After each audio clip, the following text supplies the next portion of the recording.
ত্রিপুরা বিধানসভায় আজ ধ্বনি ভোটে পাশ হয়েছে ধন্বন্তরী স্কিল ইউনিভার্সিটি ত্রিপুরা বিল 2025।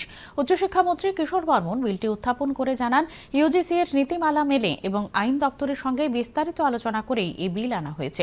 বিরোধী দলনেতা জিতেন্দ্র চৌধুরী সহ বিরোধী সদস্য শৈলেন্দ্রনাথ এবং সুদীপ রায় বর্মন বিলটির বিরোধিতা করেন।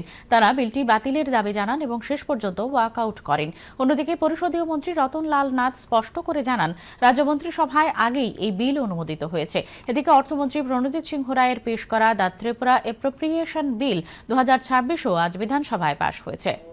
ইউজিসির যা গাইডলাইন আছে, এই গাইডলাইন পরীক্ষা নিরীক্ষা করার পরেই সেটাকে বিচার বিবেচনা করা হয় এবং ল ডিপার্টমেন্টের মাধ্যমেও সেগুলোকে পরীক্ষা নিরীক্ষা করা হয়। ক্যাবিনেট ডিসিশন নিয়ে এখানে এনেছে, তারপরে প্লেস করেছে, মাননীয় মন্ত্রী প্লেস করেছে।